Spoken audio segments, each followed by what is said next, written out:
Good afternoon. Vegas Strong and Fearless. Vegas Strong and Fearless.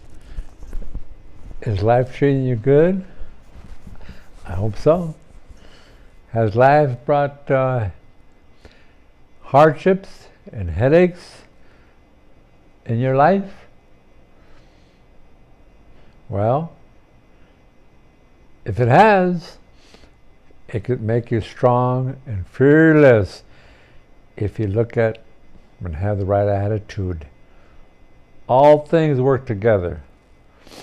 Keep in mind, everything in your life and in my life is a test, and hopefully you're passing the test. Stay strong and fearless. That's the name of this show.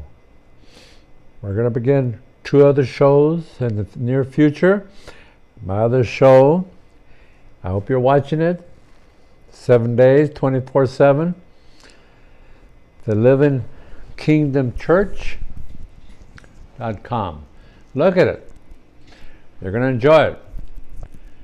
That deals with just the spiritual part of you. This show deals with the holistic concept. The physical, the mental, the soul, or the spirit. I hope you're having a wonderful day. Every week, I'm on this show, and in this show, I begin by mentioning, and this is important, that the Almighty, the formless substance, the Father, and I are one. The Son, His Son, be it Jesus Christ, and I are one. The Spirit of God, I call it the Holy Spirit, and I are one. Repeat that. Wherever you find yourself today, mentally repeat it. As you're driving, or if you're driving, it's pretty hard to be watching the show, but I'm sure people, your passenger might be watching the show. Repeat that reality, that fact, believe it. You would be amazed at things that you can accomplish. You'd be amazed at things that you can do. As I mentioned in the past, the formless substance, the Father, and I are one. By my undergraduate work, I think I mentioned I'm a theologian. The Bible teaches, one day the Father looked at the Son and He said, "Let us make man in our image." So if I looked at the mirror, that's an image of myself.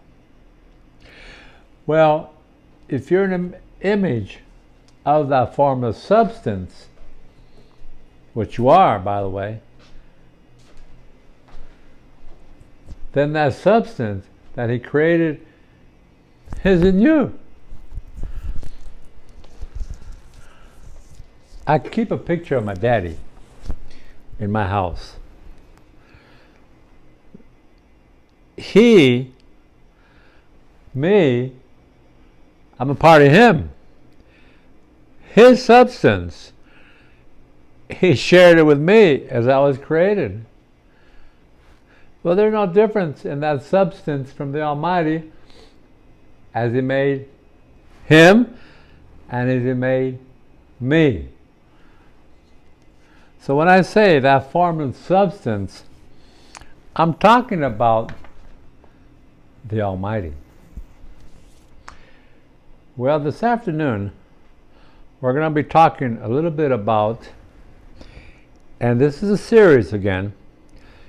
And I'm beginning a series on this book, The Science of Success by Wallace D. Wattles. You decide if you're going to be successful or if you're going to be a failure. Your choice. My choice. Nobody else's choice but your choice. Let me ask you a question. If you walked into a room and you saw 3 babies there, 3 babies, and let's say you followed their lives for many years, and then you go back and you find out one baby is rich, the other baby is middle class, the other baby is poor, lower class. 3 babies now. The question I have for you is, why is one rich, higher class? Why is one a middle class? And why is one a lower class? Poor, semi-rich, rich. What is it? Was it environment? No. Was it education? No. Was it connections? No. Was it who they knew and what they were taught? No and yes. Well, that's another subject. But that belief system may reflect your status. The subject this afternoon is richness, the right to be rich, the right to be rich. Let's go back to the babies, because I asked that same question to myself. Socrates was teaching a philosophy on you have no choice of the form or the type of class you will end up in. If you were poor and in poverty, that was meant to be. That was your destiny. If you were an upper class, royalty and rich, that was your destiny. If you were semi or middle class, that was your destiny. Had nothing to do with what you did. Well, I disagree with that. And a lot of people, by the way, my author that we're talking about disagrees with that fact too. You see, it all comes down to thought, cause, and effect. They asked one day Henry Ford, rich, one of the richest men in this country, Mr. Ford, what would you do if you woke up one day and you lost all your millions? What would you do? He responded, I'll make another million.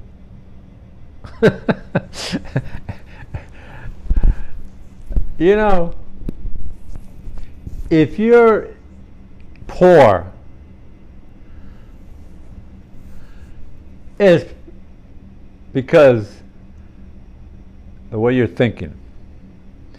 If you're rich, it's because your thought process of richness. If you settle for being in the middle, it's because of your thought process. And mainly folks in the middle, as they were growing up, the parents would say, You need to go to college. You need to go to a vocational school. You need to be trained. Why? To make money. Okay. A lot of people went off to college, and I went off to college, and a lot of people went to vocational school to make money. Not to become rich. Just to make money. And so, the thought process got them into the educational field, and when they graduated, they found a job, and they made money. And they landed and became the middle class within the society. If they would have kept going in their thought process, they would have got rich. They would have become rich. A lot of these folks, from the Edisons to the Fords to the Napoleon Hill and many, many more, to the Trumps, they went beyond the middle class thought process, and they want to become rich, and they became rich. So, the poor, I was talking to my webmaster, and my webmaster and I, we talk a lot. And I was talking to him about the racial situation today. And if you go back to the history, way back there, when they brought the slaves over, and I'm not talking about 10,000. No, we're talking about millions of slaves that came over the waters and became slaves. And the one thing the slave master made up their mind, in order to control these people, in order to make them slaves, in order to make them work the fields, from the moment they came over to the birth of these folks, we will teach them they're nothing. They're like animals. They have no thoughts. In fact, we better not ever catch you reading a book. Education? No, no, no. We will not allow you to be educated. So as you're growing up, you couldn't think for yourself. You thought whatever the master, whatever you want to do, master, that was their mentality. And that went on for years and years and years. Even up to this point, the problem in the streets today, in the Chicagos, in the California and the Los Angeles areas, is because the control factor, certain individuals wants these people to think a certain way. No. And the result is, you can hold certain people down for a while, but after a while, I'm going to think of my own. It got so bad that if you read the Constitution, I was telling my friend, the representation of the black community, in fact, they said that person was only 3/5 percentage of a human. Only 3/5 will recognize the voting of certain states. Not 100%, because they're not 100% human. Well, I don't have time. That's another subject here, the racial subject. But the thought process of being controlled from the day of birth until they came over, that you're no good, you're nothing but animals, you have no rights, you have no, and on, and they believed it. But eventually, some of them said, no, this is wrong. And then they had racial fights, and then the Civil War occurred. And by the way, the Civil War didn't free the black individual, but that's another story in itself. The point is, it continues the right to think for yourself. So, the last few minutes I have here, the right to be rich. My webmaster's telling me we only got 5 minutes, not very much time here. I hope you're taking notes here as we go through this book. This is chapter 1, the right to be rich. Number 1, no riches, no full life. No riches, no full life. This virus, some of you probably say, man, middle class isn't really, hasn't helped me any. Poor class, actually maybe they're better off than I'm better off as a middle class. The rich, You think they worry? No, they're not worrying. The rich have enough to continue in this virus situation. And if another crisis comes, you better be rich. Because if you're not rich, the middle class are the suffering individual. The middle class keeps the poor from getting to the rich, and from the rich from getting to the poor. That's like they protect them. Okay, so if the middle class is gone, it's free for all now. It can happen, by the way. Oh no, that'll never happen. Believe me, it can happen overnight. So you need to become rich.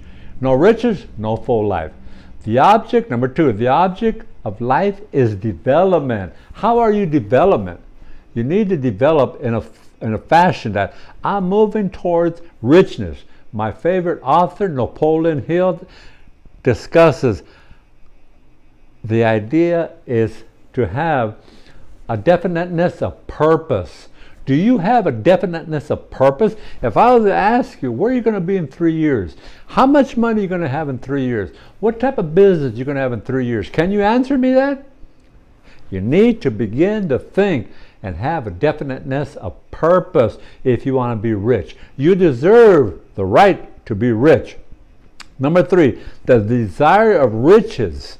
Do you desire the rich to be rich? Do you desire to have fullness, enough money to travel or to go on the other side of the world or just buy whatever you want? Never say, I don't have enough money to buy that. Oh, no, no, no. Don't ever want to say that.